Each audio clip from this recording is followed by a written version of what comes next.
Thank you. Good morning, everybody. I'd like to call this session of Boardroom Revision to order and acknowledge that we are in Treaty 1 territory, the home and traditional lands of the Ojibwe, Cree, and Dakota peoples, and the national homeland of the River Métis. Our drinking water comes from Shoal Lake 41st Nation in Treaty 3 territory. With me today is Diane Knight and Ron Merritt, and my name is Harvey Diamond. The City Assessment Department is being represented by Matthew Harling, and our administrative assistant today is Belhan Rojo. To the Zoom participants of this hearing, please note that you will be placed in the waiting room until your property is called upon. When it is your turn, you will be admitted to the meeting. Kindly follow along the City of Winnipeg's Boardroom Revision YouTube channel for the hearing process. Once those admits you to the hearing, please close or mute your YouTube player. You'll then be permitted to speak with respect to your property. Once your hearing is concluded, you may leave the meeting. We'll be hearing applications for revision of the assessment rules in accordance with the Municipal Assessment Act. The matters for which revision have been requested are described in each application, and we will be limiting discussion to those matters. The statements that are made at this hearing must be sworn, and anyone speaking to a matter must be sworn in or affirmed. Be advised that comparisons of assessments of properties are not considered as evidence of market value by the Board of Revision. The Board of Revision is appointed annually by Council and is independent of it and the City Administration. We make our decisions on the basis of the evidence provided at this hearing, and will issue a written order that we've mailed to all parties as soon as possible. Please note that the Board's decisions with respect to an application may be appealed to the Manitoba Municipal Board if the matter pertains to assessed value or to classification, or to the Court of King's Bench if the matter pertains to an application for exemption from taxation. And should you wish to appeal, information on do so will be included with our order. With respect to the hearing process, I will confirm the points of appeal with your property to be shared with each applicant following your swearing in. We will then have the assessor's testimony followed by questions that the applicant may have. And when the applicant's testimony has been, will be followed by questions from all parties, including our panel. Each side will be given an opportunity to summarize if they wish to do so. Once all the evidence upon an application has been brought forward, the applicant may leave, and the person will repeat for each item on the docket today. The session will close after all applications have been heard, and the board will deliberate in private and make its decisions. You will receive the board's order by written mail as soon as possible. And please note that all information today is being live streamed, recorded, and will form part of a public record. So Ms. Rojo, you can please, today we'll be hearing items 1, 2, 3, 5, 6 on the docket. And Ms. Rojo, you can please affirm the assessor's testimony as well as the first applicant to be heard this morning. Good morning, Mr. Assessor. Please state your full name. Matthew Harling. And you affirm the evidence about to present at this hearing is the truth, the whole truth, and nothing but the truth? I do. Thank you. And Mr. Chairperson, there is no one in attendance for 1399 Ducal Road. And you know what? I knew that. I'm sorry about that. Yes. Mr. Harding, I understand that you've had discussions with the applicant. You've actually arrived at an agreement, but haven't got anything confirming it in writing yet, but you wish to proceed as a recommendation with that amount. And that's acceptable, so you can go ahead. Yes, thank you very much. Thank you, Mr. Chairman. So I'll just so the file number is 23120. The roll number is 060529560000. The address is 1399 Dougal Road, and the owner is Jamaica Holdings Corporation. The 2024 assessment based on the reference date of April 1st, 2021. This is at $437,000. As I stated previously, yes, I did speak with the property owner on this. There were some issues with the property. There's a building that's no longer on the parcel of the land, so that's why we made an adjustment. So what I'm recommending, based on the value that myself and the owner agreed to when we spoke, is a revised value to $285,000. Okay. And Mr. Barrett, any questions?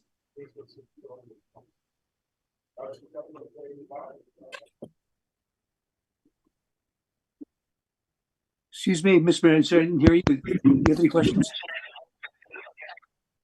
Do I, Diane Knight? No, I do not.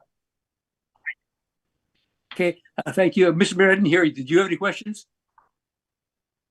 I have none, Mr. Diamond. Thank you. And Mr. Harding, my only question is, so you indicated that one of the buildings on the property has been demolished, and that's why the assessment has been reduced?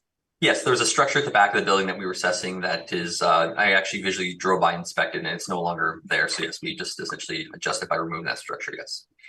Okay, thank you. That's my question. Okay, so that's fine. We can then proceed with item number 2, which is 860 Marion Street. Okay. So Mr. Chairperson, we were in contact with the applicant for this item. They have not connected to the meeting yet. Would you like to take a recess to give them some time or move on to the next item?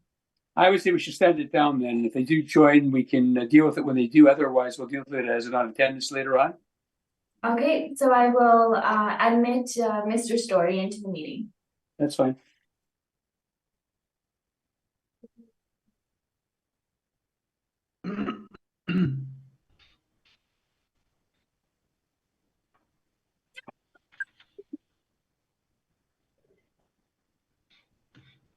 Good morning, Mr. Story. Would you please state your full name?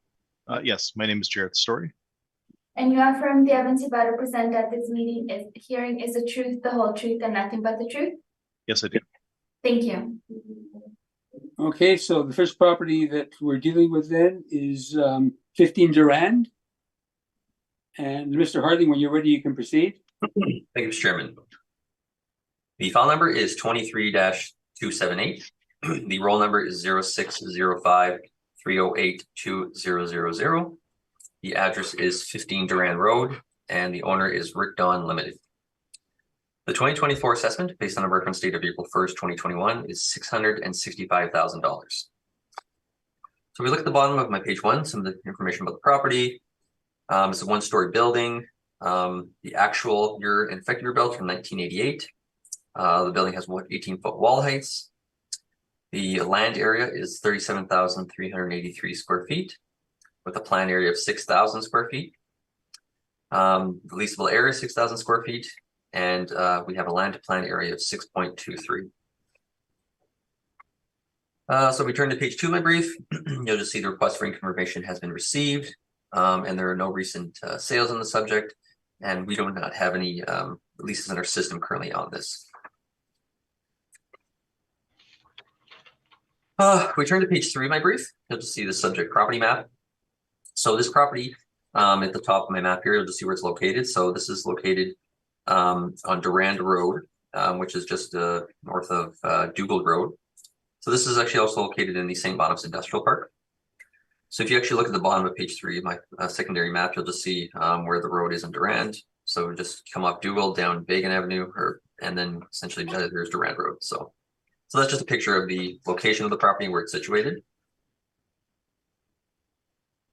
Turn to page 4 of my brief. You'll see some photos of the subject. So at the top there, this is a street view photo. So this is this is the front view of the building from this part, from angle. And if you look at the bottom of page 4, excuse me, you'll see just the front of the building again. Turn to page 5 of my brief. You'll see an overhead aerial view of the subject. So you'll see where the building is, and you'll just see the overall parcel and the overall parcel. So you'll see there's a building, and then there's like a little detached one-side structure back there, and then just some storage of items in the back. Just further turning, we just see more photos of the subject from just different angles, and just to show the building in its entire relation. Again, just a bit closer, zoom up at page 6.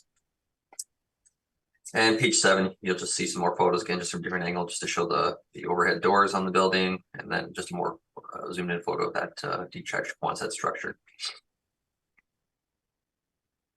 And then lastly, just on page 8, is just another photo from the rear of the building.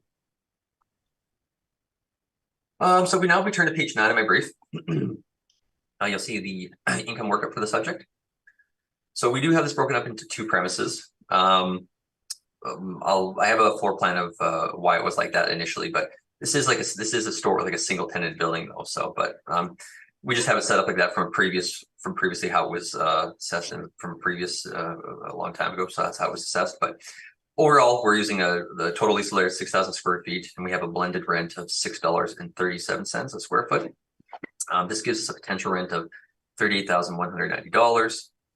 We're applying 3% for vacancy, which gives us an effective gross income of $37,044.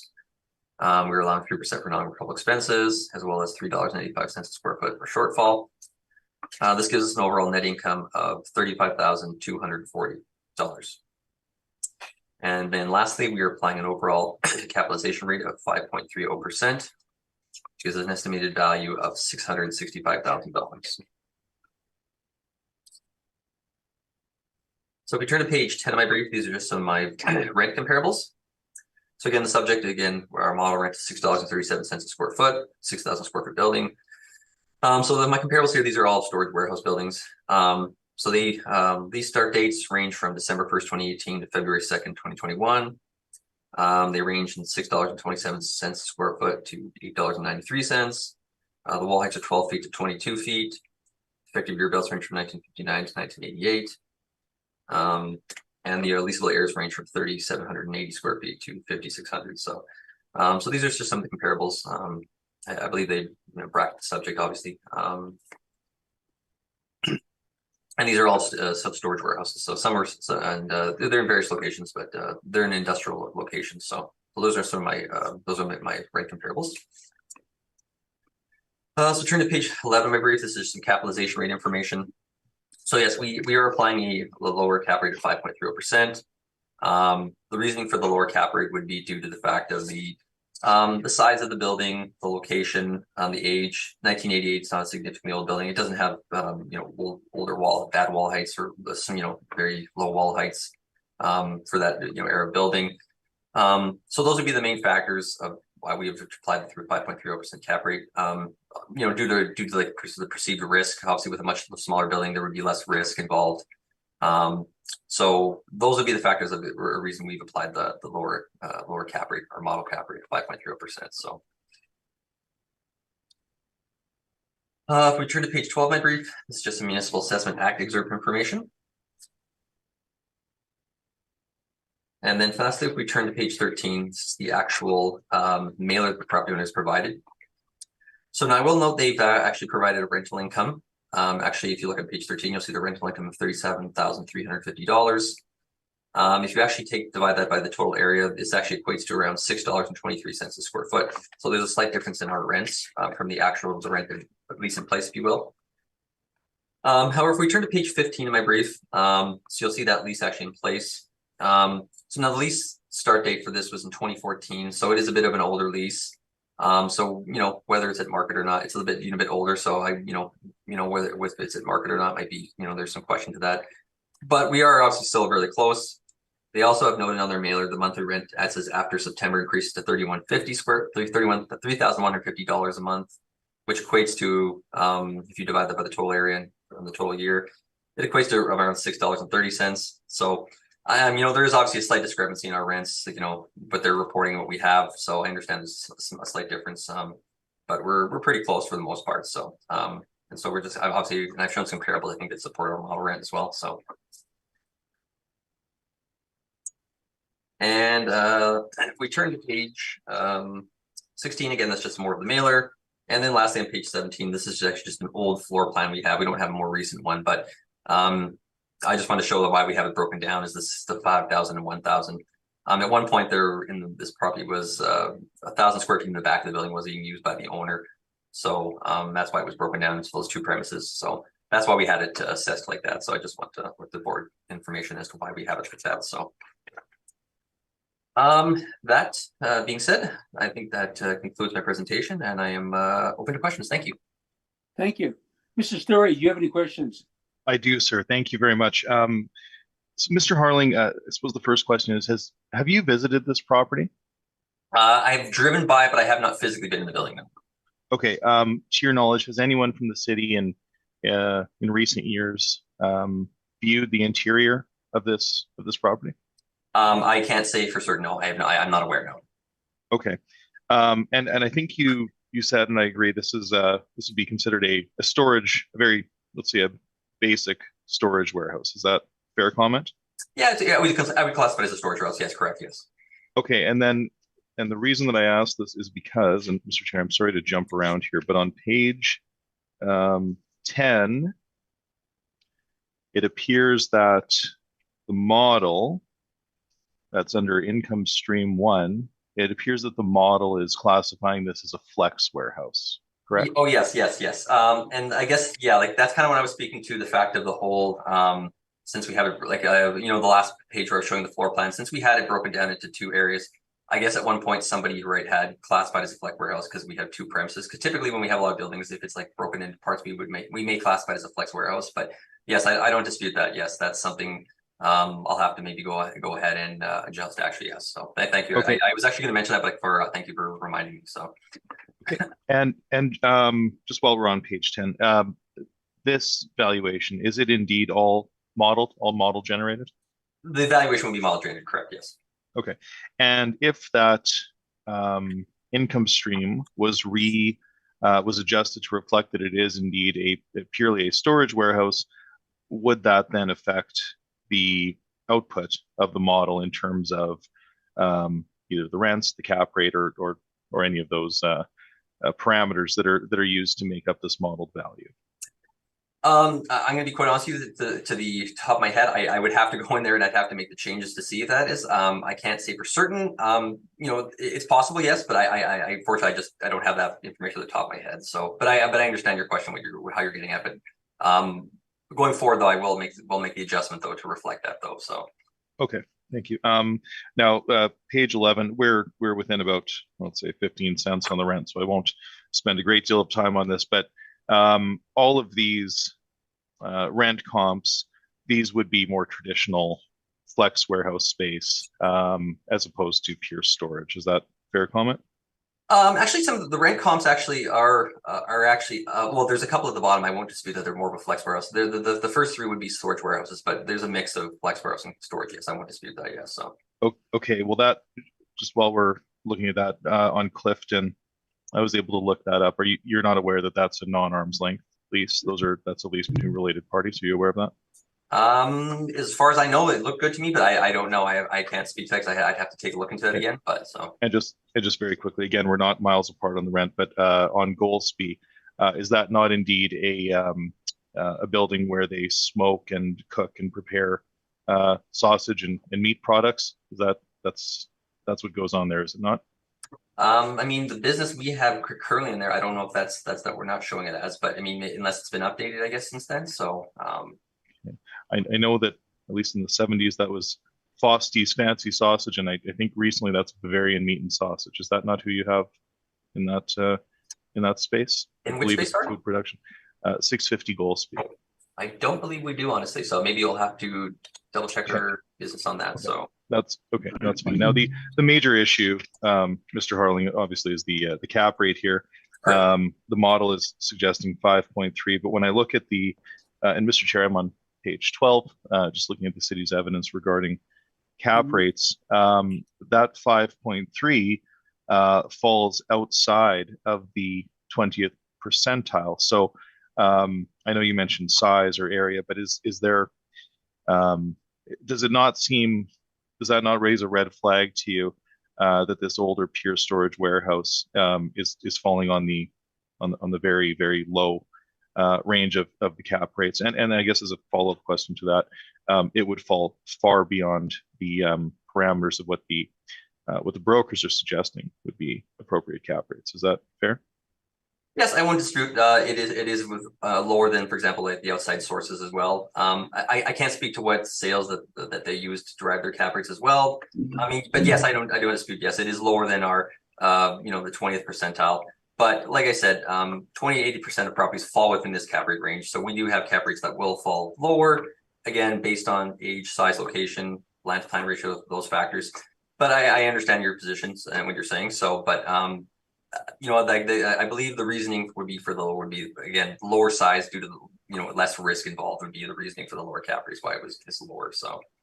Okay, and just to be clear, the city has not provided any evidence supporting the capitalization rates generated by the model. for this cycle. Is that No, we fair do not comment? have specific sample or provide. Again, we look at the market as a whole, so we don't show specific cap rates. But yes, we do not. We don't have. I don't have any Okay. cap rates like that. So. And then just lastly, and not to spend too much time on the rents, but that on page 14, that is indeed a semi-gross rent in place, correct? Yes, that is correct. That is correct. Yeah, so the recoverable. Okay. Yeah. And just for context, is the city aware? And I'll get to this in my presentation, but do you think that rent might be slightly higher than market because it is indeed the property is rented by the neighboring property and it is arm's length, but it's rented by the neighboring property. So do you think that perhaps they would be incentivized to rent the property next door to a greater, perhaps at a greater lease rate than somebody who's not operating a main holding, let's say, next door to the storage property? I mean, I guess that's really hard to say, right? I mean, that's, I mean, I get what you're saying. I mean, the way I look at it is like you said, we're not very far apart in the rent, obviously. So, Yep. When I look at it, it's, it's a bit older lease, but you're right. I mean, I guess that's a hard question to answer. Possibly, I can't really speak to that per se. So, Yep. No, and that's fair. Okay, thank you, Mr. Harling. Those are my questions, Mr. Chair. Thank you. Mr. Mayor, any questions? Yes, Mr. Diamond. Mr. Harling, you had said that you hadn't inspected the property. Did you do a drive-by, or you're familiar with the property at all? I'm very familiar with the location, St. Boston Industrial Park. I actually was there recently, and yeah, I obviously wasn't able to get into the building. I didn't set up inspection with Mr. Story, but I have driven past the property before, I guess you could say, yes. So it looks like the cladding to the outside is metal. Is it metal? Yeah, it's like a steel framed type building, yes. Yeah. And it's got a metal roof also? To my knowledge, yeah, I believe it is metal roof. Like I said, I haven't inspected maybe Mr. Story. But even from the photos, if you look at page 5, the aerial views, you can kind of see it looks more like a steel roof. Yeah. All right.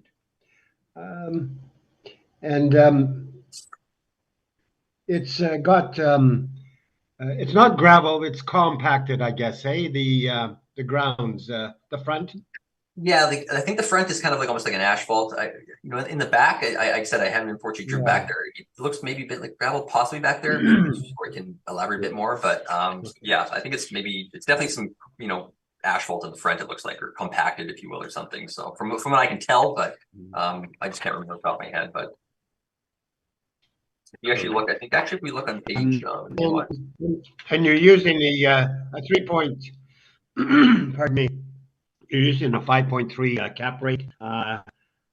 Would you consider that applicable to the property? Well, as I said, our position and on it, we look at, all the factors of our cap rates are derived from age, size, location, wall height, those factors. So based on the fact that, like I said, the fact of being a smaller storage warehouse, it would have less risk to rent out or if it were to sell. So those would be the driving factors of the lower cap rates. So from our position, so. All right. I thank you very kindly, sir. I thank you. Thank you.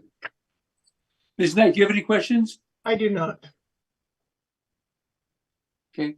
So Mr. Harling, I guess my point, I think, is the same as Mr. Merritt insofar as cap rate is concerned. It seems that coming lower than 20% on this building seems a bit aggressive on the. I'm not sure what the model took it, but it seems like a higher cap rate to me. It looks maybe justifiable. What do you consider that? Well, like I said, I mean, I keep going. I don't know how smart I can really go on this, but yeah, with the cap rates, obviously we are going to see. When we look at sales, we have seen sales with lower cap rates for, again, smaller buildings. Like I said, age, size, location, wall height, those factors. So, I understand it does fall out the range, but that's not this range is not exactly we're not held to these exact numbers because there are cap rates that are going to be lower, for example. So okay, I get your point, but I think it's incumbent on the city then to have provided us with the comparable sales that show the lower cap rates, so we can actually see and compare. We don't really have this. All we have is your table, which shows that 20% comes in. No, I understand. Yeah, the model is used here. So, so it basically you might be right, but I don't know where the evidence is, and there's some conjecture that you've indicated why the model might have done that. But I think that if you want us to actually go with that cap rate on that basis, I think we need more evidence to establish that. No, I understand. That's fine. No, I understand. Yeah, yeah. So, Okay, thank you. That's my questions. Okay, I think that's all the questions then. So, Mr. Story, you can proceed. Yes, thank you, Mr. Chair. Okay, as we've established, we're in the St. Boniface industrial area. So the property is 15 Durand. The property was built in 1988. And Mr. Merritt, to your question, it is indeed a rigid steel construction, and it does indeed have a steel roof.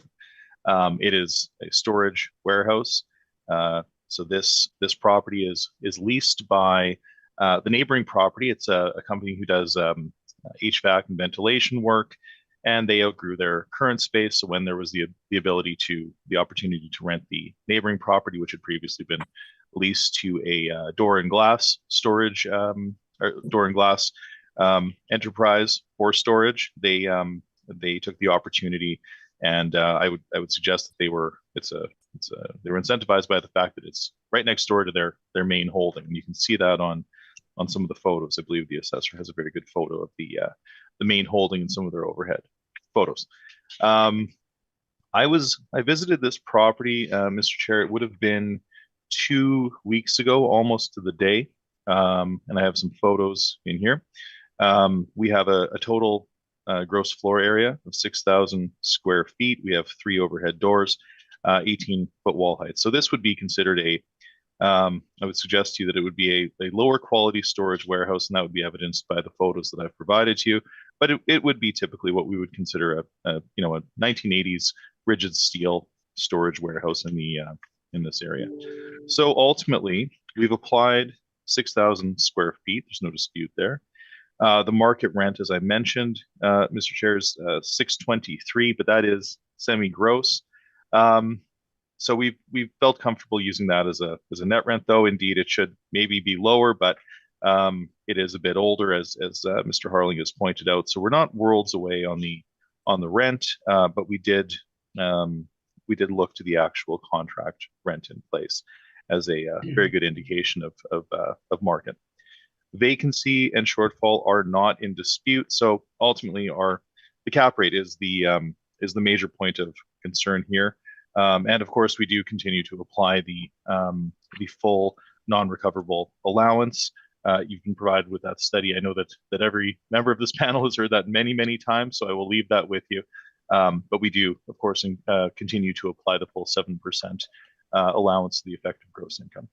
On page 12, Mr. Chair, we've summarized the capitalization rate findings, and you've been provided the standalone study as well. Now, I will point out that none of these are what we'll call a pure storage warehouse, but we did determine that an appropriate range for Class A, so the newest and best inventory at the reference date, should typically fall between 6% and 6.5.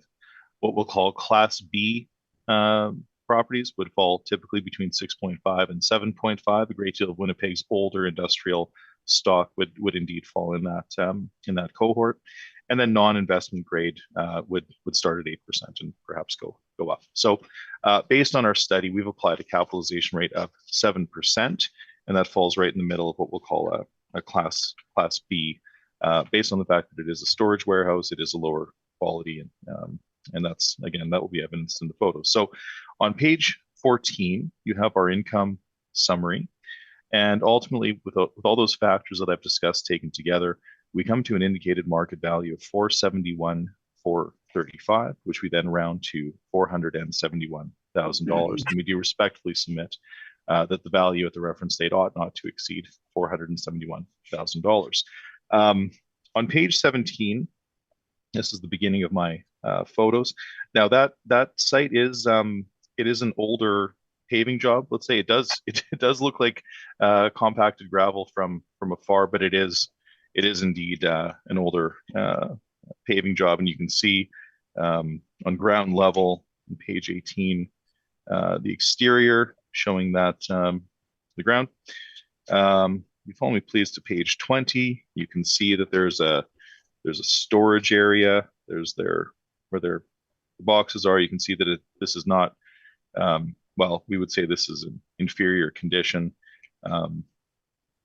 If we go to, well, I'll leave this to you. You can flip through it, but for example, page 25, you can see the washroom, very functional. We would call this functional space, and that's why that 5.3% cap rate seems, as you rightly pointed out, Mr. Chair, very aggressive given the condition of this space. So, with all that being said, we do believe that a value of no more than $471,000 is appropriate. And with that, I'm open to your questions. And thank you. Thank you. Mr. Harley, any questions? Yeah, just one quick question here is, I know our main issue contention is the cap rate, obviously. So I know you've already kind of spoken with your cap rate evidence, and you've mentioned this on page 12 and 13. So, because I know you've obviously on page 12 you supplied some cap rates here, I guess. So would these be the cap rates you would be using to derive the cap rate from the subject, I guess, or are these just samples, I guess, if you will, I guess, or examples, or?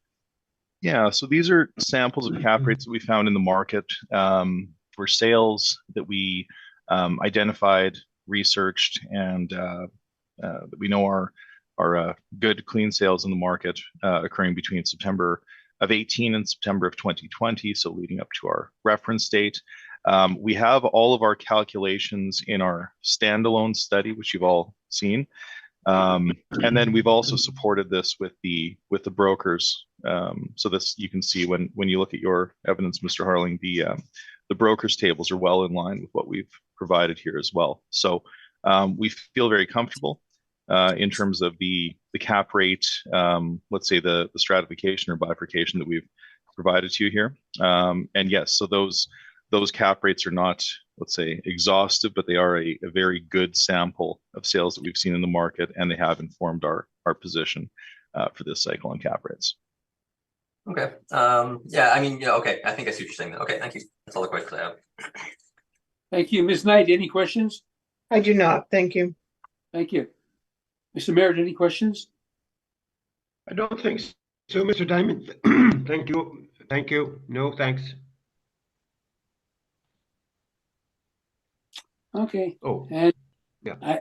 I'm sorry, have you changed your mind, Mr. Merritt? Okay. No, Okay. No, I don't know. I thought I don't have any questions Oh, there. So, that's fine. We'll proceed with the next matter then.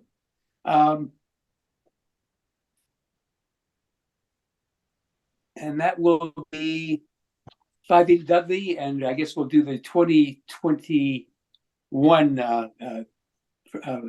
matter first. I think it's 2022, you mean, or? I'm sorry, 2023. You're right. Sorry. No problem. Yeah. Okay, Mr. Harley, when you're ready, you can proceed. Thank you, Mr. Chairman. The file number is 23-401. The roll number is 1202-005-1000. The address is 580 Dudley Avenue, and the owner is number company 252-5845 Manitoba Limited. The 2020 assessment based on a reference date of April 1st, 2018 is $1,047,000. And I think the board already knows this, but I will just mention this is a supplementary appeal. So this is based on the fact that this is a brand new building that was just built, which I'll go through as I speak. So if you look at the bottom of page 1 of my brief, you'll see here, this is a one-story building. The actual and effective year built are 2022. The wall height is 21 feet. The building is construction of a steel frame building. That's owned C2 commercial or community. The land area is 12,688 square feet with a plan area of 6,533 square feet and a leasable area of 7,598 square feet. And then lastly, we have a land to plant area of 1.94. So we turn to page 2 of my brief. Obviously, there's no request for income information because this is a brand new property. If you look at the bottom of page 2 here, you'll see some subject sale history. There's a few sales here. So the most recent sale was July 9th, 2020 for $400,000. I will note that this sale was basically, I'll go through it when you'll see more of the photos and such, and I'll explain it. But this property used to be residential single family dwellings, which were then demolished, and then they were actually amalgamated into land, and then this is where the new structure was built on. So that's why that's what that sale is and regarding. And obviously there are no subject property leases. This is a owner occupied property. So if you turn to page 3 of my brief, you'll see the subject property map. So you'll see where this the property is located. So this property is located actually where you can see on my map here where the little red arrow is. I have zoomed in photo on the next page. I'll give more description. So this is just on it's actually on Dudley Avenue and Daly Street. And it you can see where it's in relation to very close relation to Pembina Highway here. So if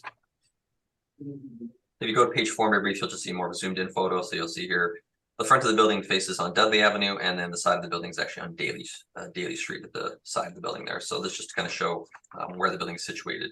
Unfortunately, oh sorry. Now we go to page 5 of my brief. This is just some aerial views. Now these photos are slightly older. As you can see at the top and the bottom, you can see that there's still some properties on here. So this is how the building used to look, or the property was before.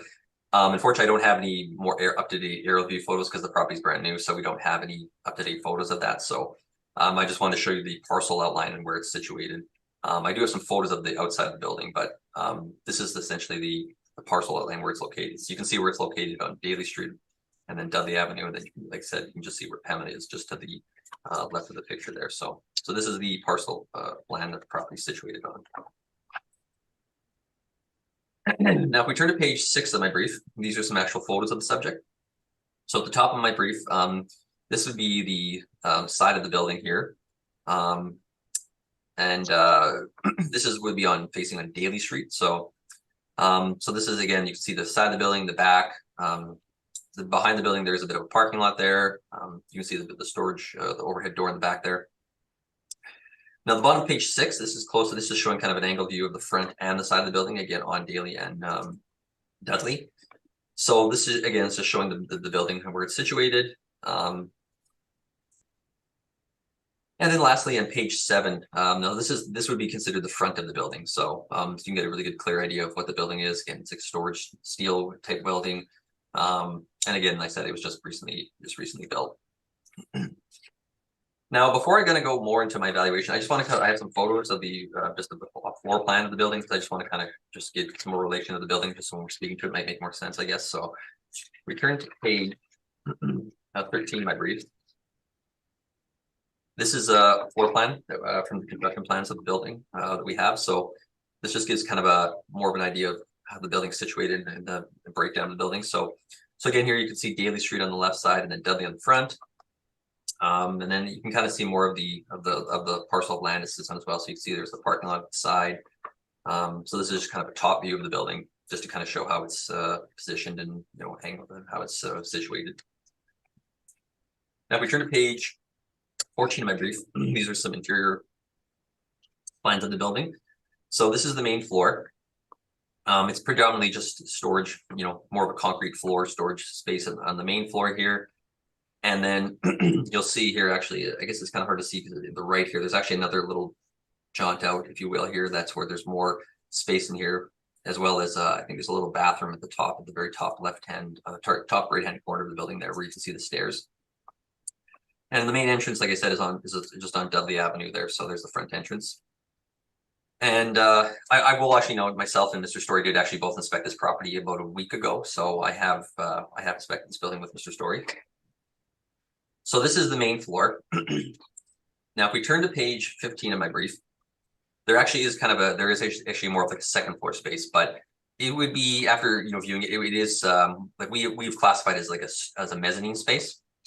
After inspecting it, it is more of like it is used for an office space, so it's more of an office mezzanine space. It is better than a typical basic mezzanine space I've seen from other buildings. So, but this is where the mezzanine space is. That's why in the front of my brief, when I was saying the plan area was 6533 and the leasable was 7598. Well, that space is what the difference is of the space. So up here, yeah. So anyways, up here, if you can look at just page 15, you'll see just kind of top there. That's where the mess space is, and it continues a bit over here. And there's another washroom actually further on the other side there. So yeah, that's just a bit of the floor plan. I just want to kind of give the board a bit more of a context of the layout of the building. So. And then actually just last in page 16, this is a elevation view of the building. So just to kind of show The back here, you can see there's the two overhead doors, and just kind of a bit more of a layout of the building. So I just want to give the board a context of the building, just because we don't have interior photos of the property. So so we can actually go back now, page 8 of my brief, which is the valuation part. Or sorry, the valuation. So again, the total leasable area for this property is again 7,598 square feet.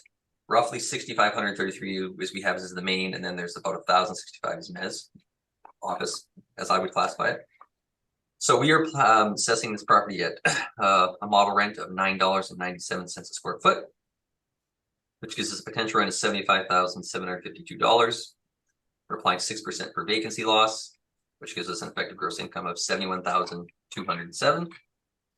We're applying 2% for non-rental expenses, and then $3.75 a square foot for shortfall, which gives us a net income of $68,073. And then lastly, we are applying an overall capitalization rate of 6.50%, which gives us an estimated value of $1,047,000. So now if we turn to page 9 of my brief, these are my rent comparables. So again, the subject being brand new building, 21-foot wall heights, 7,598 square feet total area. My comps range in size from 4,000 square feet to 9,216 square feet. The wall heights range from 14 feet to 17 feet. Effective year bills range from 1948 to 1989. The net rents range from $9.11 a square foot up to $14.50. And the overall lease start dates are roughly from April 30th, 2015 to April 1st, 2017. So these comparables would be all considered classified as storage warehouses. The only one I have is flex warehouse, would be the one on Wall Street. We do classify it as a flex warehouse. But these are some of my comparables, which I believe are bracket the subject in terms of size, wall height, age. Well, they're slightly older, obviously, but these are some of the rents that we're seeing for these particular buildings. So now if we turn to page 10 of my brief, again, we're applying a cap rate again of 6.50%. For a brand new building, and honestly, I think it may be a little, it could be potentially even lower, but it doesn't matter. That's how our model is situated. So again, 6.50%, I believe it is supported within the range of our 28th percentile, as well as outside sources. And I don't think there is a dispute with the cap rate from my understanding from the evidence, but so that's the cap rate we've applied. Now page 11 of my brief, this is just the Municipal Assessment Act excerpt information. And then lastly, on page 12 of my brief, this is just, I'm just showing the permit here. This is just the permit that was taken out when the building was built, just to show that obviously, it was just recently built. And then lastly, pages 13 through 16, I think I've already explained that. Just again, this is just the floor plan of the building, just to show the layout of the building and such. Because I said we weren't able to take pictures when we did the inspection. So that I believe concludes my presentation, and I'm looking for questions. Thank you. Thank you, Mr. Story. Any questions?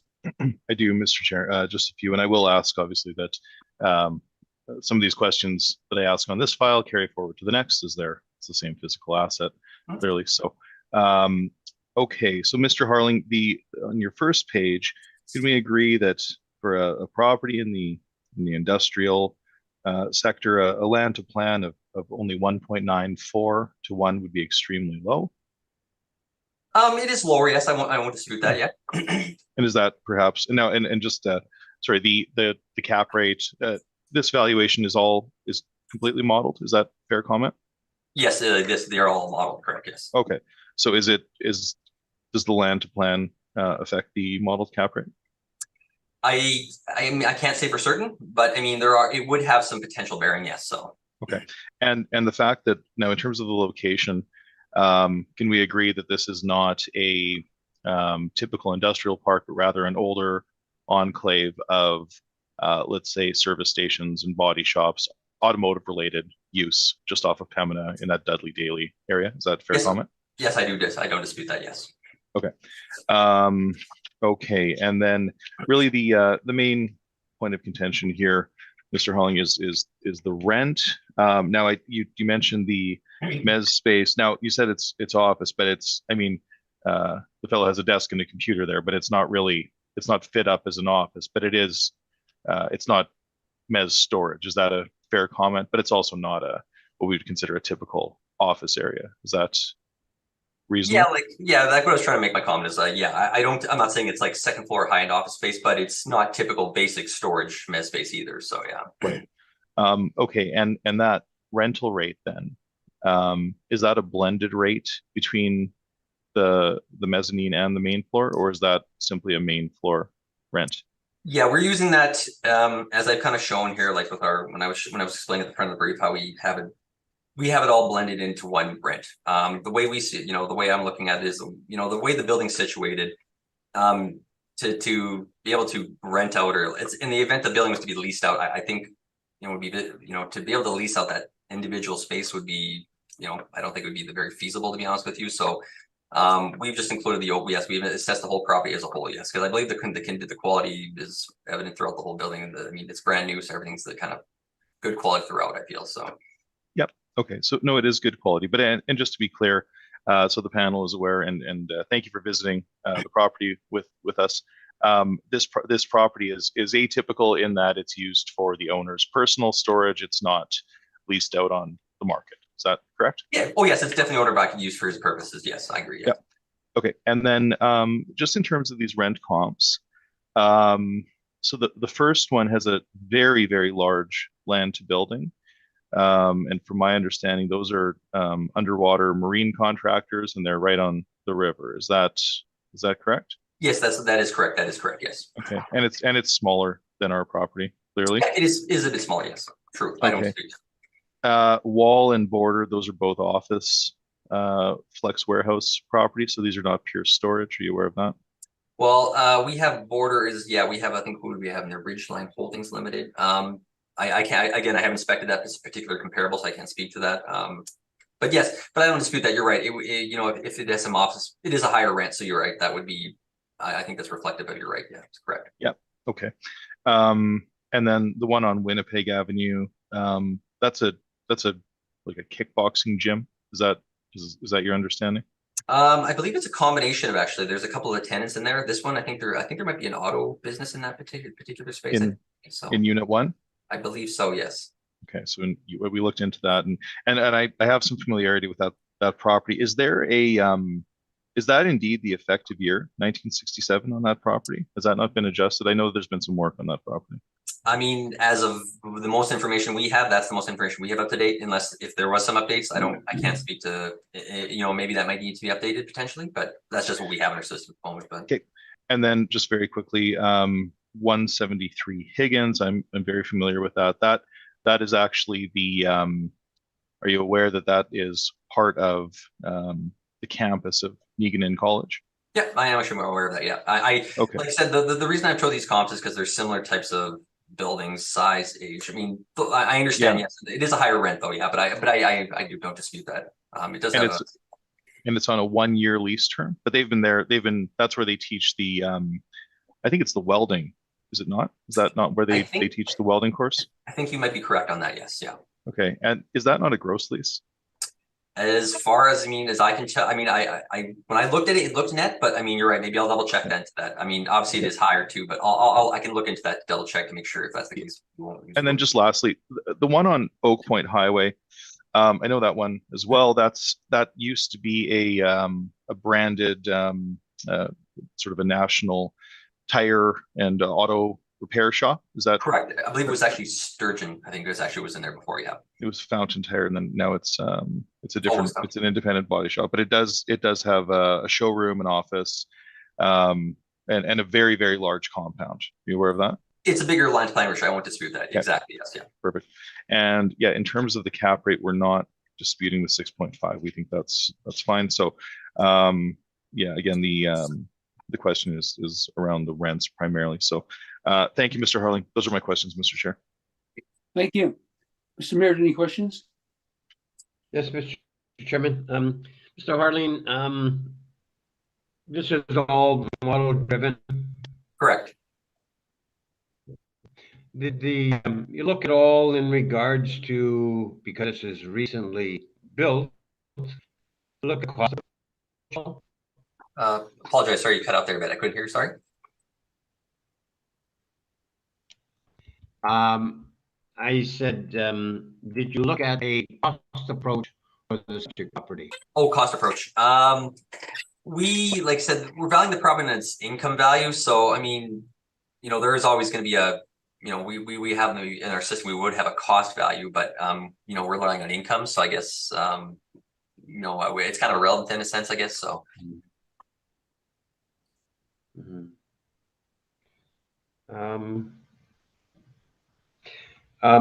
Is this not a residential area at all? Or just? Well, it's zone commercial, like, and as Mr. kind of Story was mentioning, that whole area there is predominantly a lot of auto body shops, vehicle service garages. There's actually a dealership right in the front there on Pembroke, really close by. So yeah, it's mostly of that nature. Yeah. Mhm. All right. I don't have any further questions. Thank you. Thank you. Ms. Knight, any questions? No, sir. So, Mr. Harding, I guess I don't understand the city's model when it comes to cap rates, because it seems here where we have a brand new building. I know we're in an earlier time frame when cap rates were a little bit higher, but even still,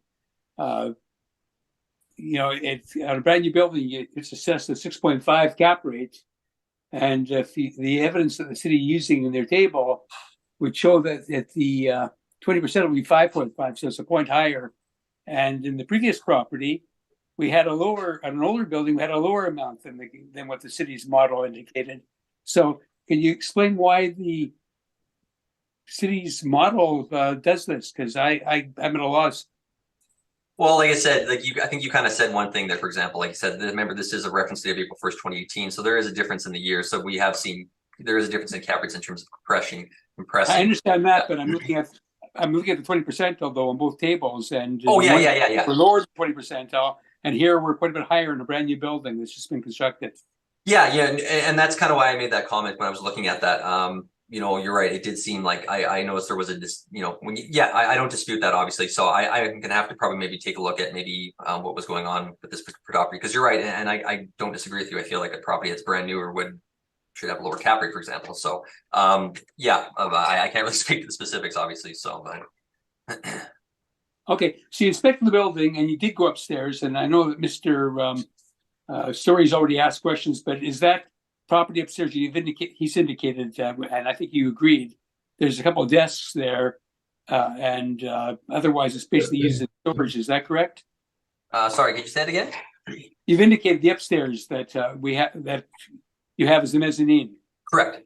You visited it, and Mr. Story asked you the question about there being, maybe it's not really truly an office. There may be a desk or two there, but it's not really a formal type of office like you'd expect. Oh, it's not a formal type of office, but like I said, you have to, after I visually saw it myself, obviously, it is still not a basic storage mezzanine space. It is actually more of a, I'm not saying high quality office, but it is actually a fairly decent space. And it does actually have like a washroom up there too as well. So we don't really typically see that kind of, washrooms or such in a mezzanine space typically like that. So, it is of a better quality mezzanine space. That's all I can say to that. So you think it's usable as rent generating?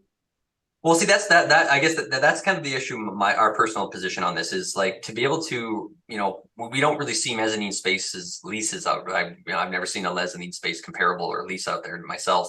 So, to be able to lease it out on its own, I think it may be. I think it'd be difficult because you only have the one entrance. So I don't know how you'd be able to really break up that space per se. But that's my position on that. So. Okay, so to be reusable, then the person who's using the downstairs space, I'm not saying it's not usable at all. To be fully usable and functional, it would have to be somebody who had a use for not only the downstairs warehouse space, but the upstairs space for offices and maybe other types of storage. Well, yeah, that's exactly how we've assessed it. We've looked at it saying like, okay, we're encompassing the whole area as one space. Yes. So to be able to, like I said, to be able to lease that space individually, I think it would be very unfeasible, to be honest with you. So, but that's how we've seen it. Yes. So. Okay. Well, it was built by the owner for his own use, so I suppose he must have correct. Exactly. For it. Otherwise, he wouldn't have gone to the expense of creating it. Yeah, for exactly right. Again, yes. Hey, again, being owner occupied, you're right. But again, we're trying to look at the market to see what it could generate, for example. But yes, I get what you're saying. Yeah. Fair comment. Okay, thank you. Okay, that's my questions then. So, Mr. Story, you can proceed. Okay, thank you, Mr. Chair.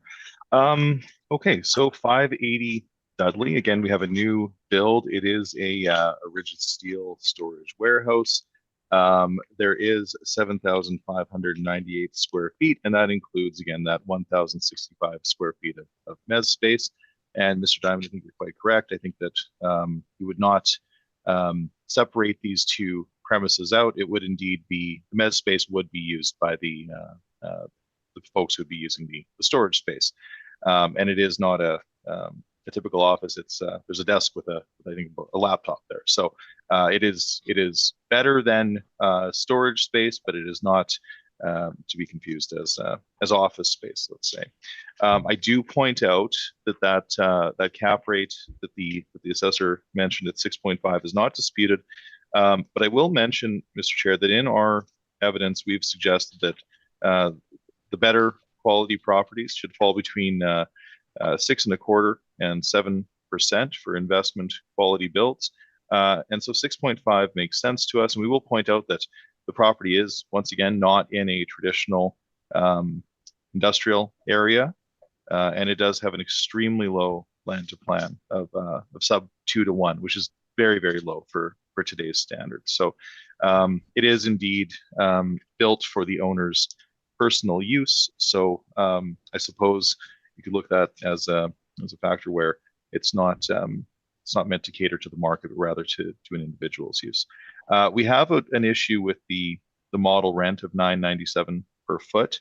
Now, Mr. Harling had mentioned that we don't typically see isolated mezz space rents, and that's true. So typically we would use half of the main floor rent.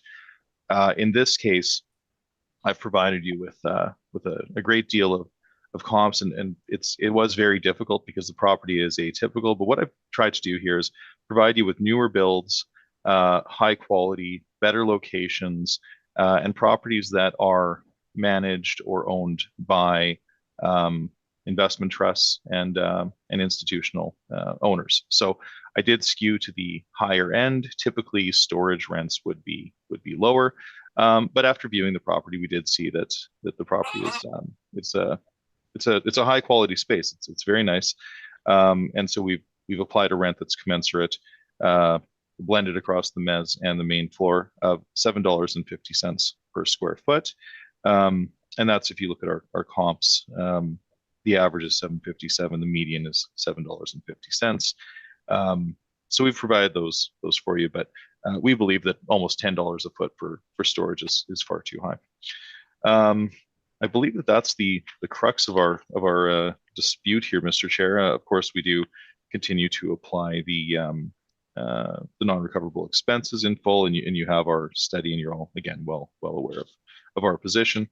So ultimately, if you follow me, please, to page 15, you can see with the inputs that I've mentioned here that we come to a value of $686,391, which we then round to $686,000. So we do respectfully submit the value ought not to exceed $686,000.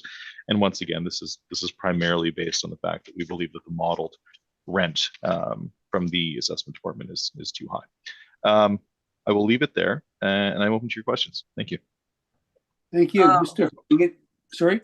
Yeah, sorry, I apologize. So yeah, just kind of one question here is like, you were right. Like I said, the main issue of contention appears to be the rent, obviously. So, so just looking at your rent comps here, I guess I know you've provided a number of comps here, and I guess you kind of stated here where they're located and such. So I know there's a lot of these are in the same. A lot of these are in the same buildings too, correct? So, like on Wilkes and Bacon. So these are, I guess these are more like flex warehouse buildings, I'm assuming too, I guess, or they are, yes, indeed. So the I'll tell you right now, I'm just looking here. The first two were those were rents that were provided by the assessor for flex warehouse, as were the last group of them. But those are all indeed flex warehouse, and the ones that I'm putting the most weight on, I'll say, are oh, hold on. So let me pull it up here. With the ones on Wilkes. Now, Wilkes is we'll suggest is a superior location to ours. And again, these are strong covenants. professionally owned and managed. So these are high quality spaces. And I appreciate that it is somewhat difficult to find an appropriate rent, but based on what we've provided for newer buildings with good covenants, professionally owned and we think 750 for storage, especially when we blend it across mezz and main floor is a bit high, but ultimately the value that we come to is I think appropriate. So yeah, so we think that 997 a foot is too high, and we've applied 750.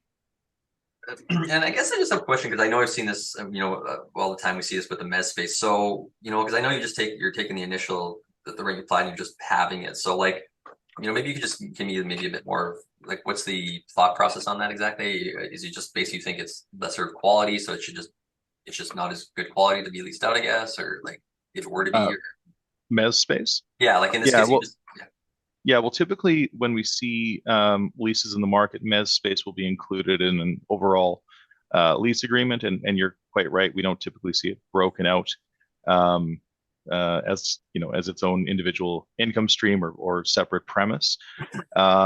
So typically, common practice has been to apply half of the main floor rent to the mezz space. Now, I haven't done that in this scenario, and I do agree with you. It's not it's not racking with a bunch of stuff just sort of thrown there. It's not like, so I've used the main floor rent on the mezz, which is frankly might skew the rent a little bit high, but ultimately I feel very comfortable at 750 a foot. And again, where I'm concerned is if the city were using 997 per foot, then that would indicate to me that the main floor rent, if you were to blend it, would be much higher than that, and then the mezz space would be lower. So that's, sorry, I'm sort of going on about this, but that is our position, that 750 across the board on this to the gross leasable area makes sense. And yeah, and so we are concerned about that 997 a foot. Okay, no, perfect. Thank you very much. I appreciate that. That's your questions, Mr. Harding? Yes, that's my questions. Thank you. Okay, Ms. Knight, any questions? I do not. Thank you. Thank you. Mr. Merritt, any questions? I have none, Mr. Chairman. Okay, thank you. So, Mr. Story, I'm looking at your table, and in fairness, I agree with you that the Wilkes properties are probably the best comparables you have. And I see that your rents on those Wilkes properties varies from $9.95 per foot as low as $7.95. 775, sorry. 750, yeah, 750 to yeah, that's correct. The one at 995, actually, Mr. Chair, want to make sure that I'm not misspeaking, but I believe that that's actually cooler space, so that would typically be higher. So that might be a bit of an outlier, but ultimately, yeah, between, let's say, 750 and 775 would be what we would expect. And we do also have yes, that's, I think that 750 to 795 is appropriate, but that's also all main floor space, so that doesn't consider mezz space.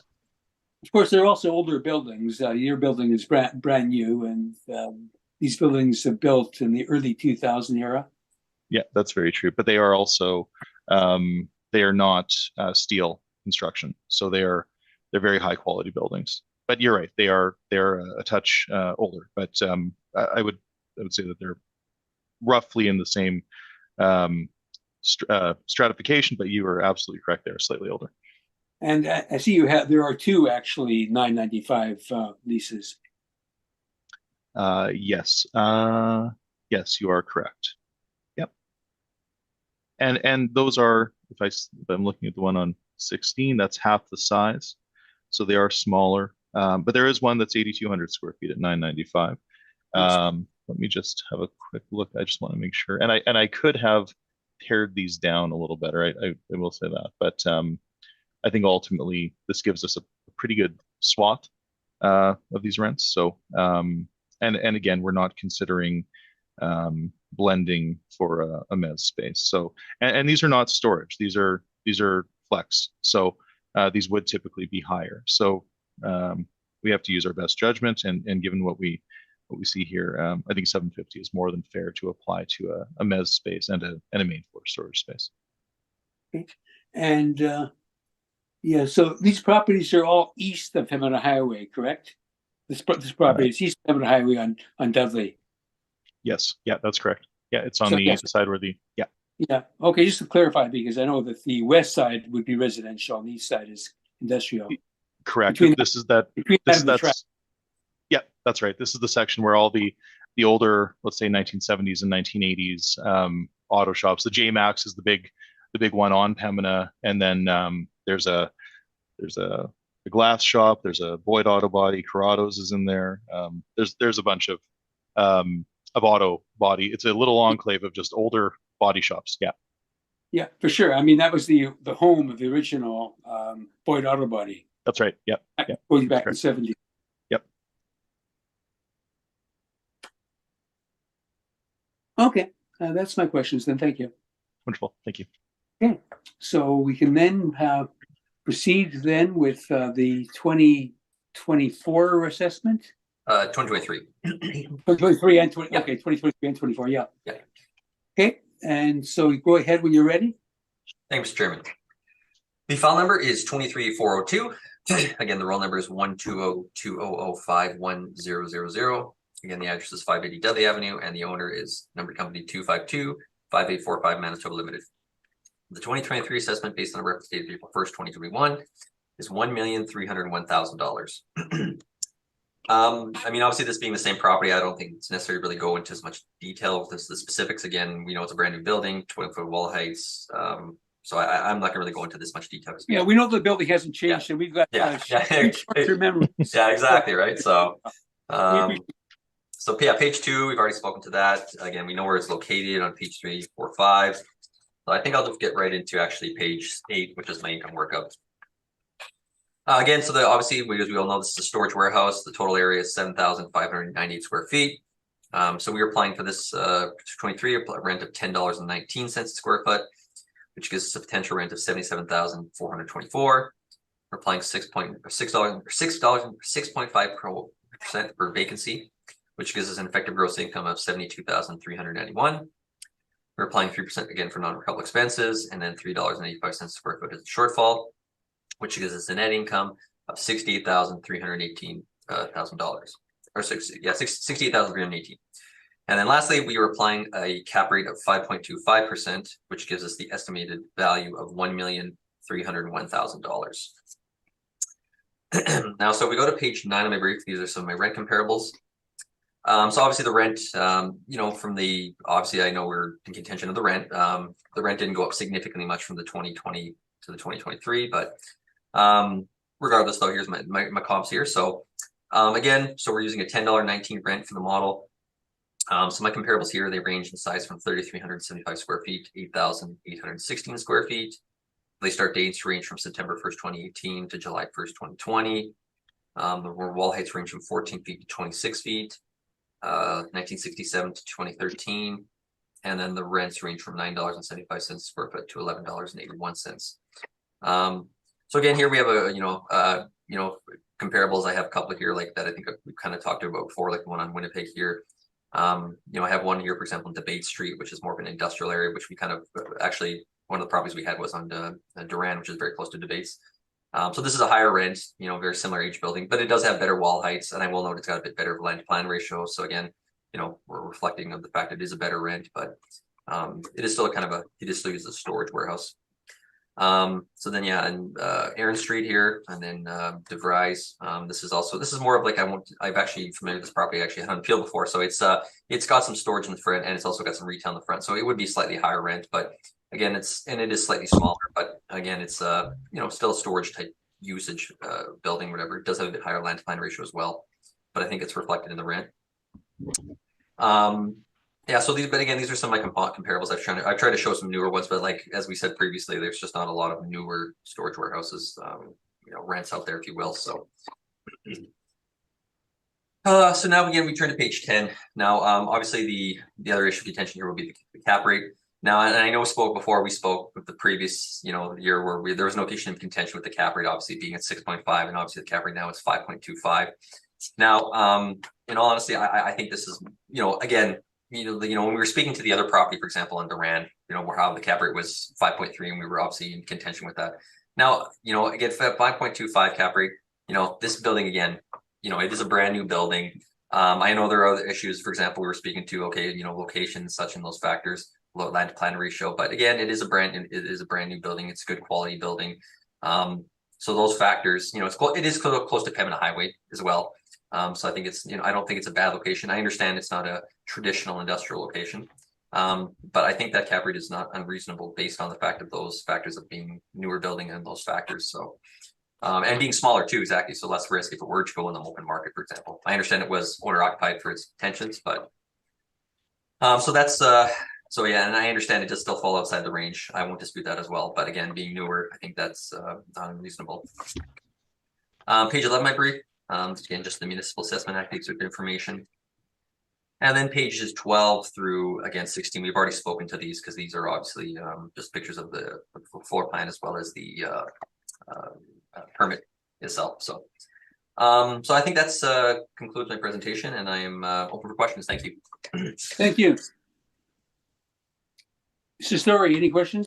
Yes, thank you, Mr. Chair. And again, I'll just ask that many of the questions that I asked in the first go around on this file carry forward, but continue here with so Mr. Harling, page 8, your income workup, is this all modeled? Correct, yes, it is all modeled, yes.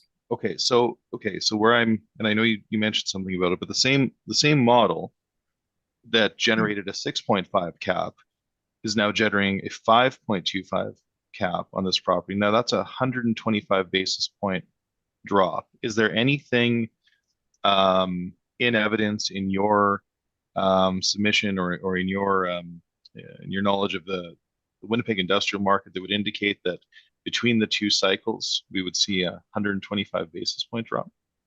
Well, like I said, yes, exactly. And I noticed there was that discrepancy in the cap rate, obviously. So I think, in all honesty, I mean, it doesn't really matter because that's what the cap rate is. I think the 6.5 was, in my opinion, a little high for that year, personally, being the fact it's a brand new building and such. But no, I don't have any evidence in here to show that specific. Like I said, the factors would be based on age, size, location, well, like those factors. So that's all I can really say to that, unfortunately. Okay. So. And would you agree with me that from cycle to cycle, dealing with the reference date of April 1, 2021 versus the reference date of April 1, 2023, at least based on what the brokers are reporting to the market, for the top quality assets, would you agree that the typical cap rate compression would be somewhere between 0 and 50 basis points? Is that your understanding? I'll be honest, I can't speak to that specifically, but yeah, I can't really speak to that, unfortunately. Okay. Yeah, so. Okay, but based on your submission for the previous cycle, which includes the brokers table and yes, and this cycle, that would be what I'm saying is supported by your evidence, correct? What was what they're showing? Yes, like I said, I mean, again, I can't speak to what they're applying in their cap rate analysis studies and such, but yes, I won't speak to that then. Yeah. Okay, and then just back to these rents. So cap rate is our first issue, Mr. Chair, and secondly, Mr. Harling, the rents that you've used here. Okay, so the first one, I think you mentioned that there's some retail, but that's is that not a window and door showroom? So that is a large showroom space. So that would be considered flex retail.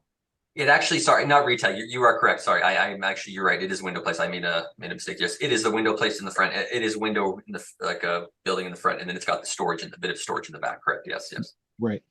And that one on Winnipeg Avenue, that's that gym that we talked about previously.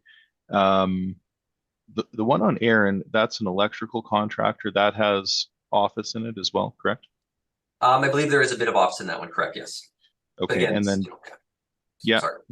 Yeah, no, I understand that it's a bit difficult to find a perfect fit for this property, but I just want to make sure we're not using properties that don't have just pure storage, so or without adjustment, let's say. So that one on Winnipeg Avenue, 1109A, that's owner occupied, is it not? We have a tenant in there. As of start of 2019, we have a tenant there called or Mondetta, I think is in there actually, I think so. Right, and Mondetta owns that building, correct? I mean, that is in the, as far as I can tell, like that's, I'll have to double check. Or, on that as far as or I a can related company? Okay, that's, because if you, okay, that's fine. Now the other one, 301 Debates, despite that being a short lease of only 1 year, that's also a non-arm's length. Are you aware of that? It's in their INEs. I don't know about that, but I'll have to double check. So, but Okay, and then lastly, Hecla, that's a very nice property. It's on a it's on a park and a retention pond, and it's also a flex. It's a flex warehouse, and it has a large compound as well. Is that correct? it does have a large land plan ratio. I don't think it's a flex warehouse. It is a storage warehouse, but Okay, are you sure? I'm Is pretty it- sure on that. I Yeah, was- so Yeah. Okay. Okay. I'll double check, but yeah. Yeah. No, it's just I've not been in that one, but I've seen it come up a number of times. Okay. I think those are my questions, Mr. Chair. Thank you, Mr. Harlan. Thank you. Ms. Knight, any questions? No, sir. Mr. Merritt, any questions? Yes, Mr. Chairman, Mr. Harling, it's the applicant made note that, from the V-Day of 2018 to this one here, which is 2021, for the subject property, it's gone up 24%. So over 3 years, that's probably like an average of 7% per year. So I find fault with the valuation or the cap rate that is used when you're doing with 2018 V-Day, and you have a cap rate which you're both in agreement with at 6.5%, and then you come along for 2021 and have a cap rate of 5.25%. So things do go up, but do they go up to that degree? So I just like to hear, why, like if I'm looking at this, why wouldn't the city look at the same thing and say there is something wrong here? Well, like I mean, I guess. Okay, sorry. Yeah. Go ahead, Mr. Darling. Yeah, I mean, yes, I understand. Yes, there is a discrepancy between the 18 and the 20 cap rate. Obviously, there's a notable compression, obviously. So, I mean, in all honesty, I didn't really get a chance to look at this in more depth before it was was appealed, obviously. So, maybe if I had looked at it, I could have looked at something at that point. But, maybe I mean, even the 6.5 maybe was a little too high in my opinion, potentially. I mean, it doesn't matter. That's what the model derived, obviously. So, but, like I said, I guess all I can say is this is obviously based on the fact of being a newer building and, its condition and quality and location. Those are the only factors I can really state that would derive that cap rate of lower. Like I said, I know we do see cap rates this low. Obviously, I don't have anything in my evidence to show that, but, there's not much I can say to that other than that, I guess. Yeah. Yeah. So. Yeah, I just agree, Mr. Harling, that, as a board member and that we look at these things and, it becomes questionable in regards to what is exactly, going on with the evaluation. So, I have nothing further else to say, Mr. Chairman. Thank you. Thank you. So, Mr. Hurley, I guess too, the cap rate. So originally, I agree with you. I think it might have been a little high last time, but that was what the model had stipulated, and there's no application to change that, and we're probably inclined to do so anyway. But but last time you came in higher than, or the model came in higher than the 20 percentile on this property, even though it was a new property. And I asked you questions on that when we were dealing with that. And this time it came in lower than what the city on their table shows. Mr. Story asked you a question, and some of it might be based on the decreased cap rate on compression. There was some cap rate depression. I think Mr. Story indicated that he thought that the compression was a maximum of 0.5%, and you didn't dispute that. Is that correct? In terms of what, like, we mean, like, dispute which part, like the fact that it went down that much, or? Yeah, the compression of cap rates between the 2 years, the 2 assessment years from 2021. Well, that's, I didn't necessarily say I agree with that. I mean, that's what obviously Mr. Story was mentioned. He was stating based on looking at some of the outside sources, obviously, but that's what it's showing there, obviously. So, you know, I'm not saying but that's what it's showing there, obviously. But yes, I'm not saying I necessarily agree with it, but yes, but that's what it shows. Yeah, I don't dispute that because it's showing that, obviously. But yeah.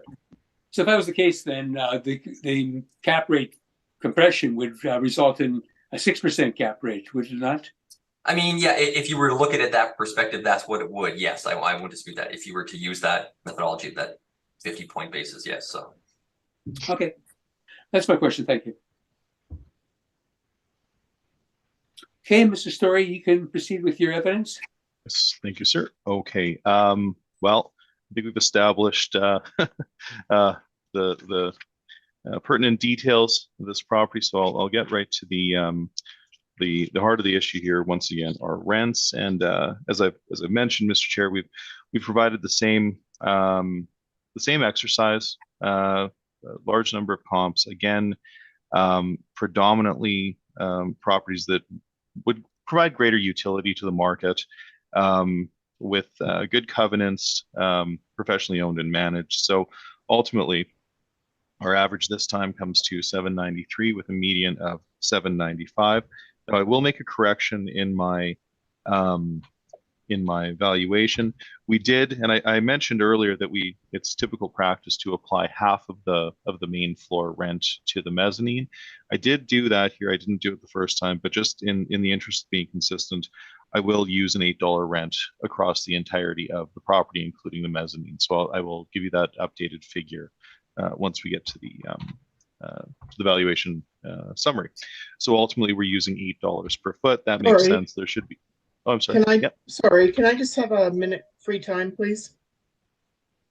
Okay, we'll call a 5-minute recess. Sorry. Then. Okay.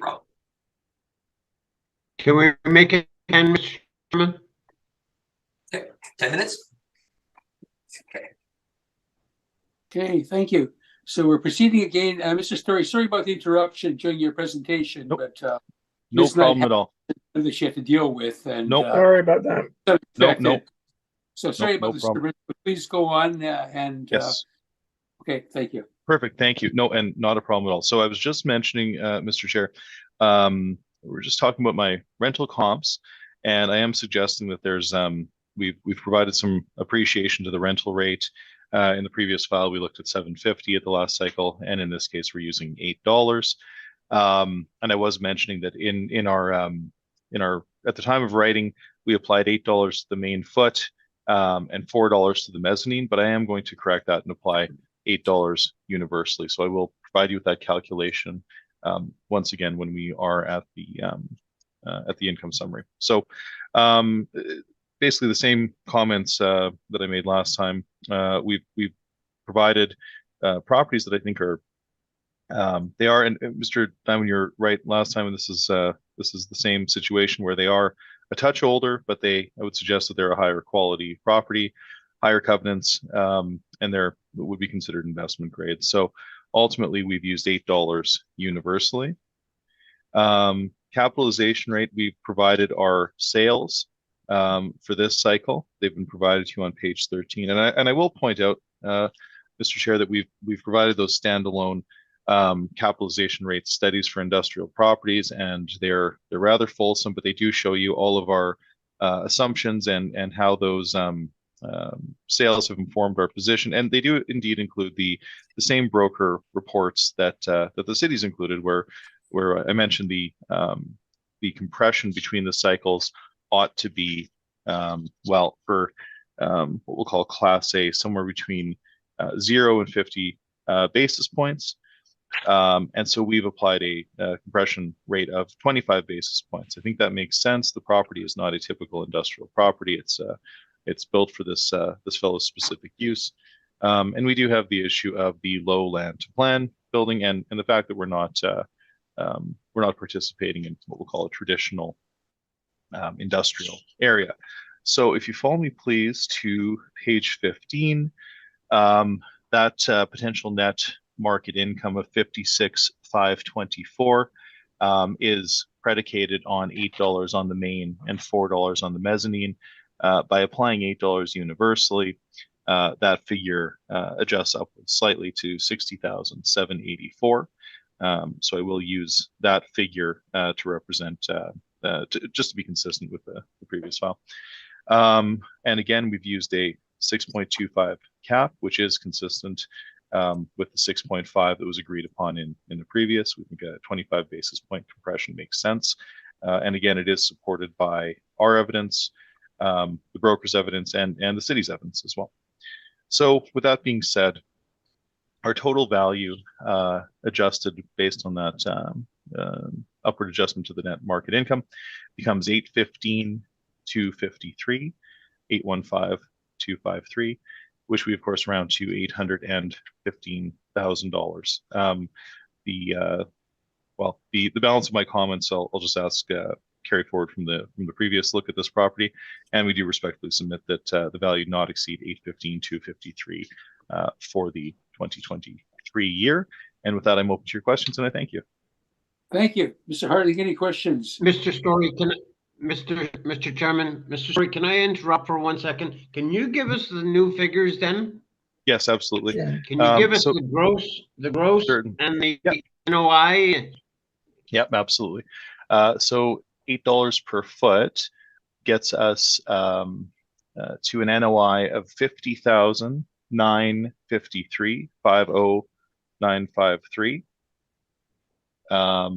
And then capitalized at 6.25% gives us 815,253, 815,253, which we then round to $815,000.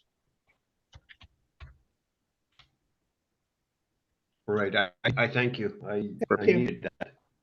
Okay,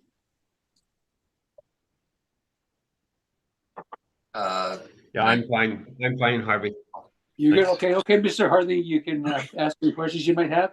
Okay, just one question. I mean, obviously, I know there's differences in our cap rates. So I know you kind of explained it a bit. So you only believe in that 3-year period that the cap rates have only compressed 25 basis points. You don't think that's, within that, for that time frame, being a brand new building, some of those factors, you don't think it? You think 6.25 is that reasonable? I guess Well, you feel. I guess or absolutely. So if we look at the city evidence, Mr. Harling, if we look at what the brokers are suggesting, and typically let's keep in mind that the brokers are typically dealing with investment grade properties. That's supported. We see cap rate compression between 0 and 50 basis points, not 125 basis points, for example. So we have, to be fair, we have elected to use 25 basis points. But I think that makes sense, and I think that, and Mr. Merritt had a good comment about properties appreciating, and that's fine, and we do see that compression, but we have to be careful that we're not in 1 year using a 6.5 and then a 5 1/4. That, frankly, and with all respect, that doesn't really make sense. So based on what we're seeing from the brokers, supported in our cap rate study and supported by the evidence that you've submitted for both cycles with the brokers tables, 0 to 50 basis points does make sense. So it is consistent that we've applied 6 1/4 in this cycle relative to the 6.5 in the previous. okay. I just noticed none of the cap rates you have in your samples to show that, but you know what? That's fine. I'll leave it at that. So. Okay. Mr. Merritt, any questions? No,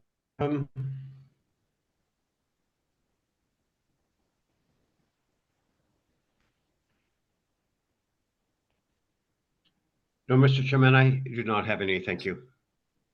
Thank you. Ms. Knight, any questions? I do not, thanks. Okay, I think any questions that I would have had were answered in the previous matter.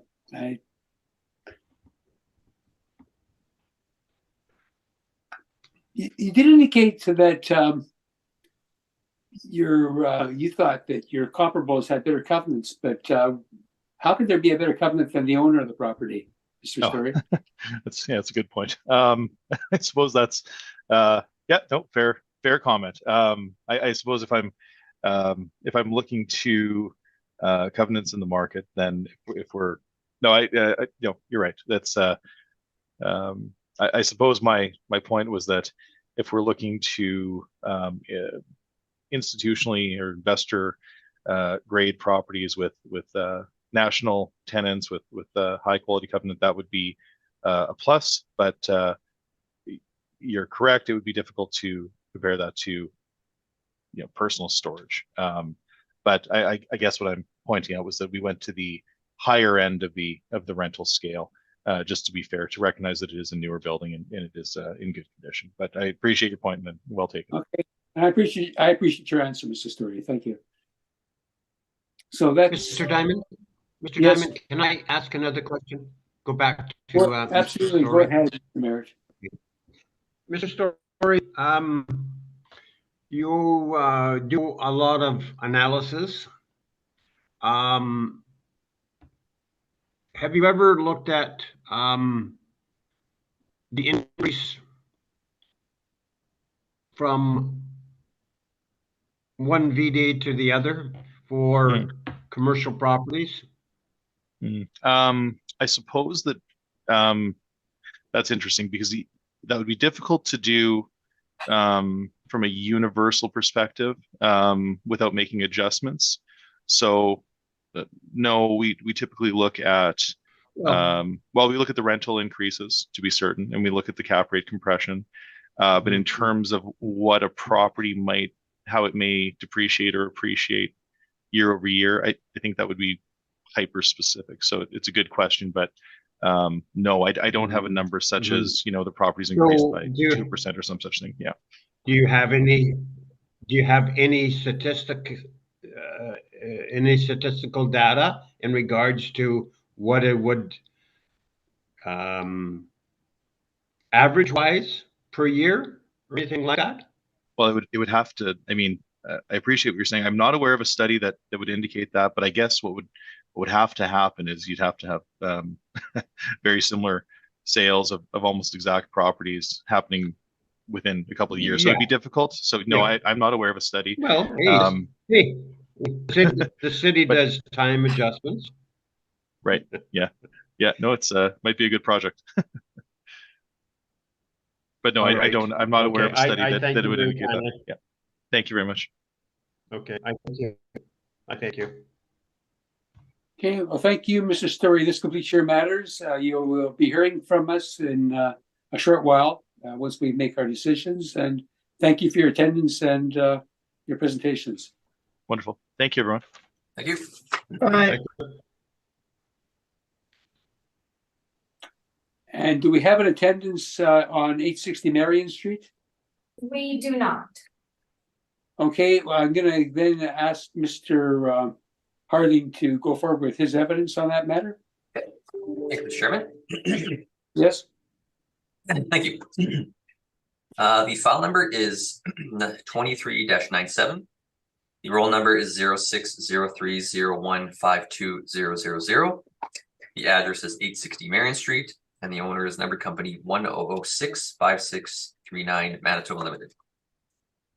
The 2024 reference date based on 24 roll year based on a reference date of April 1st, 2021 is $520,000. So if you look at bottom of page 1 of my brief, you'll see the actual year built is 1986, which is also the effective year built. There are 14-foot wall heights. Land area is 19,943 square feet with a planned area of 5,000 square feet. This also includes a leasable area of 5,000 square feet and a land to plan area of 3.99. If we turn to page 2 of my brief, you'll see the request for income information has been received. There was a sale on this property on March 14th, 2022. However, this would be post-reference, and there are no subject leases in place. Turn to page 3 of my brief, just some photos of the subject. So this property again is located on 860 Marion Street. So at the very top there, you'll just see where the property is situated on Marion. Page 3, maybe to the bottom, you'll just see the photo of the subject building. This continues on page 4, just to show a different angle. On Marion Street, just to show the overhead loading door there. And again, just another angle from the front of the building at the bottom.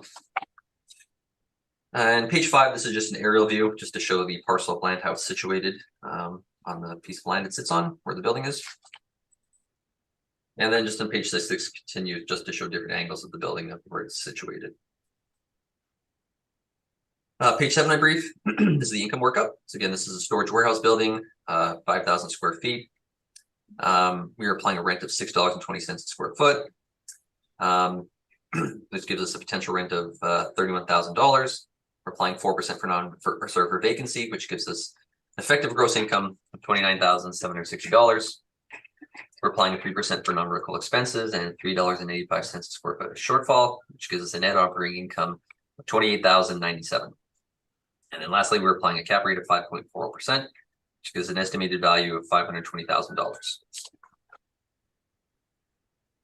Page 8 of my brief, it's just my rental comparables. So these range in size of 2,000 to 7,007 square feet. Wall heights range from 11 feet to 14. The effective year builds range from 1963 or 1959 to 1986. The lease terms are from March or April 1st, 2018. Sorry, March 1st, 2017 to October 9th, 2020. And the net rents range from $6.27 a square foot to $8.93 a square foot. So I believe our rent falls within that range. Similar sized buildings. All these are all storage warehouse state buildings. So go to page 9 of my brief. I mean, I know we've already spoken about cap rates again, 5.4%. The reason for the lower cap rate again would be, it's got a 4:1 land to plan ratio, which is pretty typical for industrial buildings and good. 1986, it's not an old build, it's not a significantly old building. It's 5,000 square feet, so it's a very small building, which would have less risk involved. So I'm not gonna really go into much more into that. So, but yeah, again, we're using 5.4%. Page 10 is just the Municipal Assessment Act excerpt information. And page 11 is just the actual mailer. So this is a fully owner occupied property, so they're in the lease in place. So, and I believe that concludes my presentation. I have no more questions. Thank you. Thank you. Mr. Merritt, any questions? Just one comment, Mr. Chairman. Any post-dated reference data should not be discussed at this hearing. Thank you. Are you making a comment or asking a question, Mr. Merritt? Pardon me? Are you making a comment or asking a question? I'm making a comment. Okay. I'm just saying that any post-dated information or data should not be discussed at this hearing. Well, we know there's a sale, but we don't know what it was made at, and so I don't think that there was anything, unless I missed something. But yeah, I just mentioned there was a sale. There is an offer to purchase in the information submitted. okay. Which is We can post figure dated. out Okay. I'm just stating that mainly because I've been told by, I guess, our chairperson that we should not consider, or any data for post-dated reference should not be stated. Okay. It's just a general comment, Mr. Diamond. Yeah, no, I understand. I'm just looking for that offer to purchase. It's in there.